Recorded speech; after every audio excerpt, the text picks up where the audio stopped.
सभी स्टूडेंट का Saraswati learning centre में स्वागत है।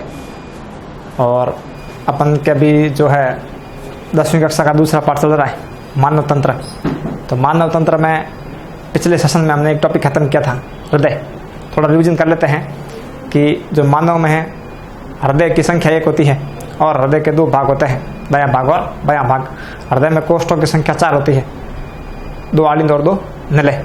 और आलिंद और निलयों के बीच में जो गेट होते हैं, कपाट होते हैं, उनको अपन दाहिने आलिंद और दाहिने निलय के बीच में कपाटों को अपन कहते हैं त्रिवर्णी कपाट या ट्राइकप्सिड वाल्व।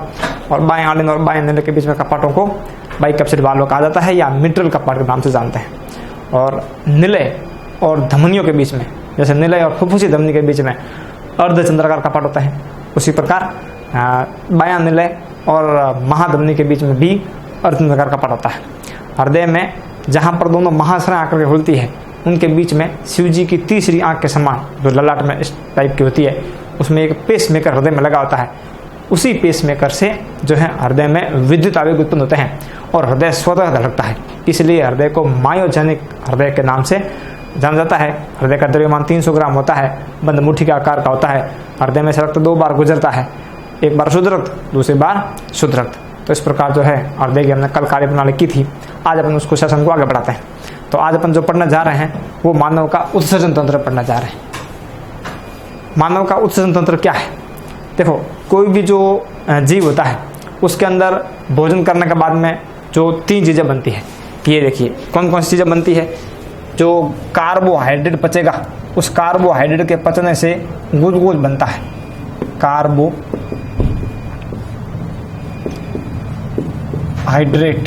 इसके पचने से बनेगा ग्लूकोज, ग्लूकोज बनेगा। जो प्रोटीन का पाचन होता है,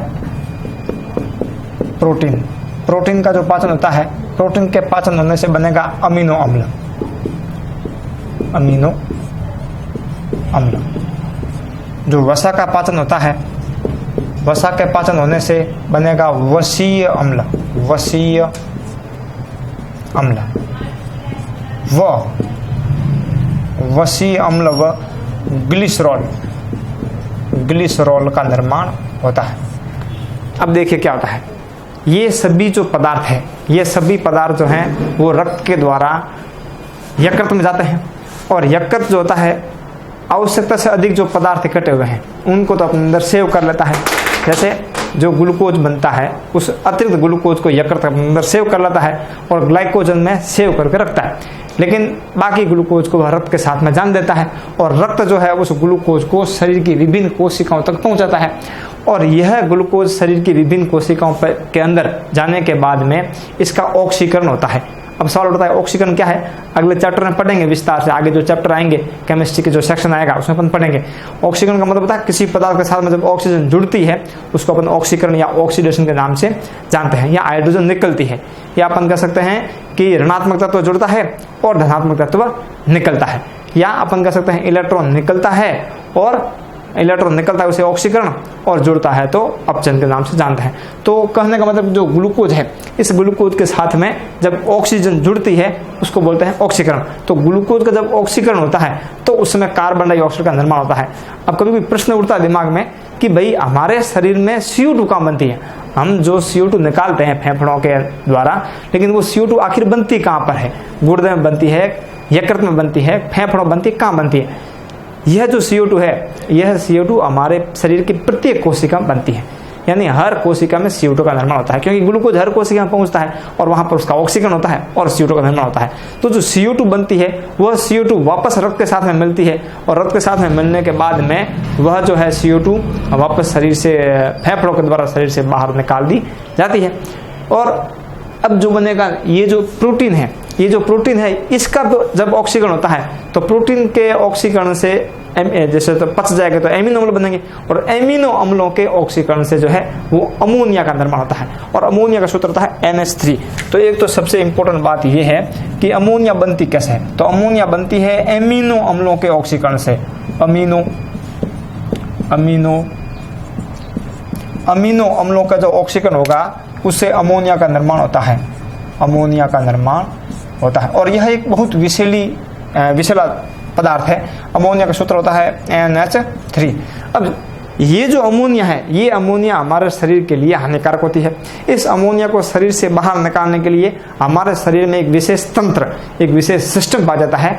उस विशेष तंत्र का निर्माण बहुत सारे अंग मिलकर के करते हैं। एक अंग से वो तंत्र काम नहीं करता है, बहुत सारे अंग मिलकर के उस तंत्र का निर्माण करते हैं, इसलिए उसे अपन उत्सर्जन तंत्र के नाम से जानते हैं। अब सवाल ये उठता है कि उत्सर्जन तंत्र में कौन कौन से अंग हैं? तो उत्सर्जन तंत्र में बहुत सारे अंग हैं, जैसे वृक्क है, मूत्र नलिका है, मूत्राशय है। अब जो वृक्क है, वृक्क के अंदर भी नेफ्रॉन है, इस प्रकार की सूक्ष्म सूक्ष्म रचनाएं मिलती है। अपन स्टेप बाय स्टेप वर्णन करेंगे। सबसे पहले बात करते हैं वास्तव में उत्सर्जन होता क्या है। तो उत्सर्जन की परिभाषा क्या है, अपन लिखते हैं परिभाषा, उत्सर्जन की डेफिनेशन, उत्सर्जन की परिभाषा। अब परिभाषा के रूप में अपन क्या लिख सकते हैं कि नाइट्रोजन युक्त अपशिष्ट पदार्थों को शरीर से बाहर निकालने के लिए, शरीर से बाहर निकालने की प्रक्रिया को उत्सर्जन कहा जाता है। और इस उत्सर्जन में जो जो अंग काम आते हैं, उन सभी अंगों को मिलाकर के उत्सर्जन तंत्र का निर्माण होता है। तो परिभाषा क्या लिखेंगे, नाइट्रोजन युक्त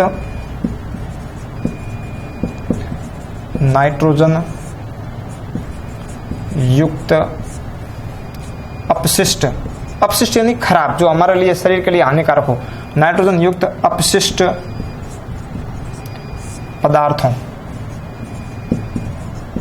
पदार्थों को शरीर से बाहर निकालने की जो क्रिया है या प्रक्रिया है, प्रोसेस है, उसे अपन उत्सर्जन के नाम से जानते हैं। इस उत्सर्जन में जो जो हम काम करते हैं और वो जो एक विशेष सिस्टम का निर्माण करते हैं, उसे उत्सर्जन तंत्र कहा जाता है। अब उत्सर्जन तंत्र में क्या क्या चीजें, कौन कौन से अंग शामिल है? तो उत्सर्जन तंत्र में दो वृक्क हैं, जिसको गुर्दे कहा जाता है या किडनी, इंग्लिश में उसको किडनी के नाम जानते हैं। और इन दो वृक्कों के अंदर अपनी अपनी तरफ से जो पृष्ठ महाधमनी और पृष्ठ महाशिरा होती है, उनकी शाखाएं आकर के प्रवेश करती है। पृष्ठ महाधमनी जो होती है वो तो गुर्दों के अंदर रक्त ला करके डालती है, लेकर के आती है, उसमें शुद्ध रक्त होता है। शुद्ध रक्त क्यों? क्योंकि उसके अंदर O2 की मात्रा ज्यादा होती है। और एक उनमें से ब्लू कलर की देखिए ये निकली हुई, यहाँ पर नाम भी इसका किया हुआ है वृक्कशिरा। ये देखिए वृक्कशिरा, जो वृक्कशिरा हैं ये वृक्कों के अंदर से वापस जो रक्त होता है उसको लेकर जाती है। क्योंकि हम ये भी जानते हैं कि जो वृक्क है वो बने किसके हैं, कोशिका के बने हैं, इसलिए उन कोशिकाओं को भी जो है ऊर्जा की आवश्यकता होती है। तो उसको ऑक्सीजन की सप्लाई, उसको खाद्य पदार्थों की सप्लाई कौन करती है? धमनी करती है। और वृक्कशिरा होती है, जब वृक्क की कोशिकाओं में भी CO2 बनती है, उनको भी शरीर से बाहर निकालने की आवश्यकता होती है, और उनको बाहर निकालने के लिए वृक्कशिराएं काम करती है। तो इस प्रकार ये वृक्कशिराएं इसमें से रक्त को वापस ले जाती है और वृक्क धमनी वापस रक्त के अंदर ला करके डालती है। ये देखो यहाँ पर ये वृक्क धमनी लिख रखा है, यहाँ पर वृक्कशिरा और ये रहा वृक्क धमनी। तो दो वृक्क हो गए। दोनों वृक्कों के अंदर से अपने अपने वृक्क के पास में से मूत्र नलिका निकलती है, इसको मूत्र वाहिनी के नाम से, यूरिन डक्ट के नाम से जाना जाता है। और मूत्र वाहिनी जो होती है एक थैलेनुमा संरचना में आकर के खुलती है, और ये थैलेनुमा एक तरह से नाशपाती आकार की बंद रचना होती है। ये मूत्र नलिका आकर के, ये भी मूत्र नलिका है और ये भी मूत्र नलिका है, दो मूत्र नलिकाएं होती है, वो आकर के एक थैलेनुमा संरचना में, उसका नाम होता है मूत्राशय। मूत्राशय में आकर खुलती है।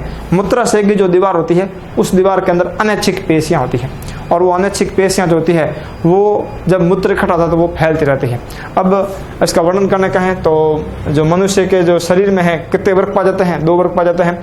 दोनों वृक्कों के अपनी अपनी तरफ से एक वृक्कशिरा और एक वृक्क धमनी प्रवेश करती है, और दोनों वृक्कों के अंदर से एक मूत्र वाहिनी निकलती है, और मूत्र वाहिनी आकर के एक थैलेनुमा संरचना में खुलती है। उस थैलेनुमा संरचना का जो नाम होता है वो होता है मूत्राशय। और मूत्राशय में लगभग 600 मिलीलीटर तक मूत्र को इकट्ठा किया जा सकता है। तो और मूत्राशय जो ये थैला है, थैलेनुमा संरचना मूत्राशय, मूत्राशय एक लंबे संकड़े मार्ग में खुलता है, उस मार्ग का नाम होता है मूत्र मार्ग, जो लगभग 25 से 30 सेंटीमीटर तक लंबा होता है। तो इस प्रकार ये मनुष्य का जो है एक प्रकार का प्रारूपी उत्सर्जन तंत्र का नामक चित्र प्लस ये आपके वर्णन हो गया। अब उत्सर्जित पदार्थ होते कितने प्रकार के हैं? तो उत्सर्जित पदार्थ जो होते हैं वो 3 प्रकार के होते हैं। मुख्यतः अपन कह सकते हैं, पहला है यूरिया, पहले पदार्थ का नाम होता है यूरिया। और दूसरे प्रकार का जो पदार्थ होता है उसका नाम होता है अमोनिया। और जो तीसरे प्रकार का पदार्थ का नाम होता है वो होता है यूरिक अम्ल। यूरिक अम्ल। अब देखिए ये उत्सर्जित पदार्थ किन किन जीवों में पाए जाते हैं, तो पहले अपन बात करते हैं सबसे पहले यूरिया की। तो जो यूरिया नामक उत्सर्जित पदार्थ है वह यूरिया स्तनधारी जो जीव होते हैं, स्तनधारियों में यह पाया जाता है। और इनके निष्कासन के लिए जो ये सिस्टम पाया जाता है, जो यूरिया उत्सर्जन का काम करता है, मुख्यतः इसमें गुर्दे पाए जाते हैं, वृक्क पाए जाते हैं। और अमोनिया उत्सर्जित जो तंत्र होता है, अमोनिया उत्सर्जित तंत्र जो अकशेरुकी प्राणी है, कक्षा 9 में जो मैंने पाठ पढ़ा था, उस 8वां पाठ था उसमें, और उस 8वें पाठ हमने पढ़ा था कि पोरीफेरा है, सिलेंट्रेटा है, ये काइनोडर्मेटा, इस प्रकार के जो सूक्ष्म अकशेरुकी जो जीव होते हैं, उन अकशेरुकी जीवों में जो है अमोनिया पाया जाता है। और अमोनिया जो बनता है वो पानी में घुलनशील है, और क्योंकि वो बहुत जहरीला होता है इसलिए उनको शरीर से जल्दी ही बाहर निकालने की आवश्यकता होती है। इसलिए जो वो श्वास लेते हैं तो उनके अंदर पानी घुस सकता है। हमने पोरीफेरा में देखा था कि पानी उसके अंदर से घुस सकता है, तुरंत निकल भी सकता है। तो इस प्रकार ये जो अमोनिया है ऑक्सीजन के साथ में भी, पानी के साथ में भी वापस पानी के साथ में मिल करके घुल करके वापस बाहर निकल जाता है, ताकि उस जीव को ज्यादा नुकसान नहीं पहुंचता। जो यूरिक अम्ल होता है, ये यूरिक अम्ल पक्षियों में पाया जाता है। और जो अपने रेप्टाइल्स हैं, रेप्टाइल्स हमने पढ़ा था जो रेंगे करके चलते हैं, जैसे सांप है, और हमारा घर में जो पाई जाने वाली छिपकली है, गिरगिट है, इस प्रकार के जो रेप्टाइल्स जो चलते हैं, उन रेप्टाइल्स के अंदर जो है वो अपसर्जित पदार्थ के रूप में यूरिया पाया जाता है। तो इस प्रकार जो हमने ये वर्णन किया किसका, उत्सर्जन तंत्र का, और इस प्रकार उत्सर्जन तंत्र पाया जाता है। अब अपन बात करते हैं कि मूत्र निर्माण किस प्रकार होता है, मानव के अंदर किस प्रकार मूत्र निर्माण होता है।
ये जो संरचना है, इस संरचना को अपन नेफ्रॉन्स के नाम से जानते हैं। और ये संरचना प्रत्येक जो गुर्दा होता है उस गुर्दे के अंदर कुछ ऐसे भाग होते हैं टापूनुमा, उसके अंदर प्रत्येक गुर्दे में लगभग 10 लाख जो हैं इस प्रकार की संरचनाएं पाई जाती है।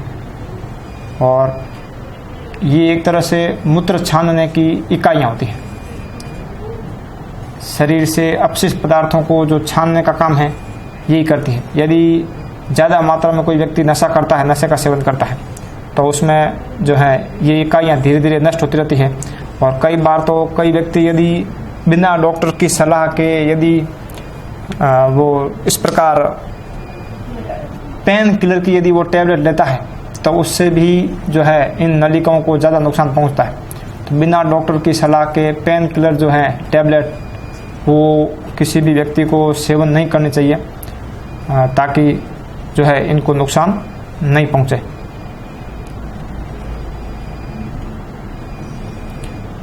तो इस प्रकार ये सूक्ष्म सूक्ष्म संरचना है। हमारे बाल से भी बहुत ही पतली होती है ये, और एक प्रकार से हमारे शरीर में झरियों छन्नों का काम करती है। और एक प्रकार से जो है हमारे शरीर के अंदर के जो अपशिष्ट पदार्थ है उन अपशिष्ट पदार्थों को शरीर से हटाने का काम इनके द्वारा किया जाता है। तो ये बहुत ही सूक्ष्म संरचना है और इसके जो हैं वो भाग होते हैं। ये इस प्रकार इसके ये भाग हैं।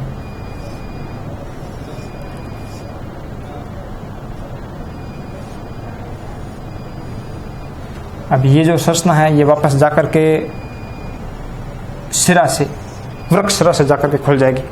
अब इसका जो नाम है, इसका जो नाम होता है, इसका नाम होता है अभिवाही नलिका। अभिवाही नलिका। और इसका जो नाम होता है उसका नाम होता है अपवाही नलिका। अपवाही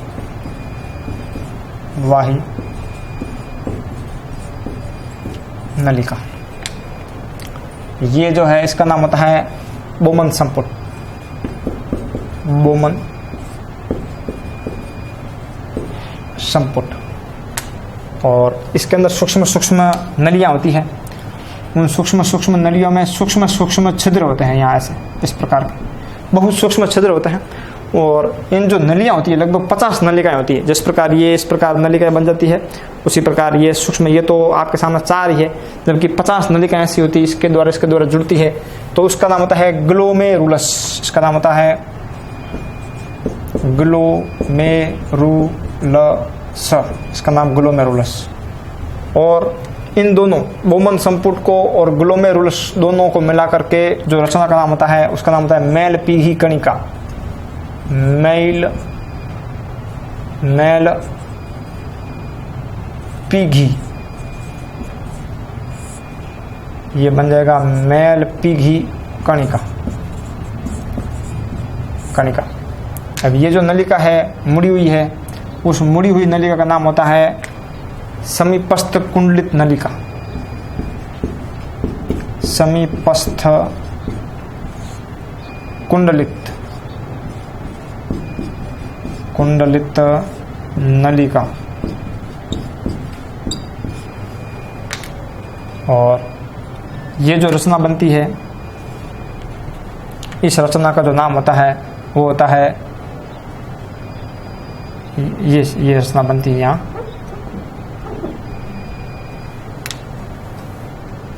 ये जो रचना बनती है इसका नाम होता है हेनले का लूप। हेनले का लूप। और ये जो रचना है इसका नाम होता है दूरस्थ कुंडलित नलिका। दूरस्थ कुंडलित नलिका। और इसका नाम होता है संग्राहक नलिका। संग्राहक नलिका। अब इसमें जो रक्त है वो रक्त अधिक आता है, इसके अंदर ज़्यादा रक्त आता है और यहाँ से रक्त कम बाहर निकल पाता है। तो यहाँ रक्त को दबाया जाता है, दबता है, और दबने के कारण उसका जो द्रव है वो इसके अंदर छन जाता है। इस प्रकार वो उसको बोलते हैं ग्लोमेरुलर निस्यंद, वो छन जाता है। छन करके इसके अंदर आ जाता है कीपाकार भाग में, नाम होता है बोमन संपुट। ये कीपाकार भाग में यहाँ आ जाता है और यहाँ आने के बाद में वो इसके अंदर जाता है। इसके अंदर जाने पर क्या होता है, इसके अंदर भी सूक्ष्म सूक्ष्म नलिकाएं होती है जो पानी को, अच्छी अच्छी चीज़ों को वापस इसके अंदर निकाल देती है। ये इस प्रकार, ये इसके अंदर से जो पानी है Na+ है जो सोडियम क्लोराइड के अंदर होता है, और ग्लूकोज है ये इसके अंदर से निकलता रहता है, C6H12 और O6 ग्लूकोज है। और इस प्रकार जो प्रोटीन है ये सब इसके अंदर से वापस निकल के और इस सिरा के अंदर घुसते रहते हैं, उसको बोलते हैं प्रोटीन। जो अच्छी चीज़ें होती है, पानी होता है, H2O होता है, वो सब इसके अंदर से होकर के वापस बाहर निकलता रहता है और इस सिरा के अंदर घुसता रहता है। इस प्रकार फिर वो दबता है और दबने के बाद में वो निश्चिंत और आगे की ओर बढ़ता है। इस प्रकार उसमें से फिर KCl है, ये K+ है और Cl- है, वो इसके अंदर से बाहर निकलते रहते हैं। और इस प्रकार जब सभी अपशिष्ट पदार्थ बाहर निकल जाते हैं, इसके अंदर अपशिष्ट पदार्थ तो सब इसके अंदर रह जाते हैं और जो अच्छे पदार्थ होते हैं वो सब बाहर निकल जाते हैं और वो बाहर निकल करके इस सिरा के अंदर चले जाते हैं। ये सिरा वापस जाकर के वृक्क से बाहर निकलते उसको वृक्क सिरा कहते हैं और वृक्क सिरा वापस पृष्ठ महासिरा में खुलती है और इस प्रकार जो है अपशिष्ट पदार्थों को वापस ला करके संग्रह नलिका में डाल देते हैं और संग्रह नलिका उसको वापस वृक्क श्रोणी में लिख रखा है, वृक्क श्रोणी में ला करके डाल देती है। इस प्रकार हमारे शरीर से अपशिष्ट पदार्थों का निष्कासन हो जाता है। और मूत्र के अंदर कई प्रकार के वर्णक होते हैं, यूरोक्रोम नाम का वर्णक होता है, उसके कारण मूत्र का जो रंग है, कलर है, वो पीले कलर का होता है। और यदि जैसे मान लीजिए गुर्दे खराब हो जाएं तो गुर्दे खराब होने पर हमारे शरीर में यूरिया इसी प्रकार इकट्ठा होता रहेगा और इकट्ठा होने से जो है शरीर जो है बीमार होता रहेगा। कई बार अपन नियमित रूप से पानी नहीं पीते और पानी नहीं पीने के कारण भी गुर्दों को प्रॉब्लम होती है क्योंकि वो अपशिष्ट पदार्थ शरीर के अंदर जमता रहता है। कई बार पथरी की समस्या भी हो जाती है। तो वर्तमान में भी अभी जैसे पानी आता है घरों में तो उसमें भी कई मिट्टी के महीन मिट्टी आती है, तो हमको अपना जो टाँका है, हौदी जो बनी है, उसके अंदर सप्ताह में 1-2 बार कुछ ग्राम 10-15 ग्राम जो है फिटकरी का पाउडर लेकर के उसको घोल के टाँके में डालना चाहिए ताकि जो है वो गंदगी नीचे बैठ जाए। अभी जैसे मान लीजिए बरसात का मौसम है तो उसके अंदर पानी में कई प्रकार के बैक्टीरिया वगैरह आते हैं, तो बाजार से लाल दवा ला करके भी कुछ डालनी चाहिए ताकि पानी के अंदर जो पानी साफ हो जाए और गुर्दों को हमारे जो है वो आगे भविष्य में समस्याओं का सामना नहीं करना पड़े। इस प्रकार जो है हमने आज जो टॉपिक पढ़ा वो मनुष्य के उत्सर्जन तंत्र से संबंधित टॉपिक था और अगले सेशन में अपन अगला टॉपिक पढ़ेंगे। धन्यवाद।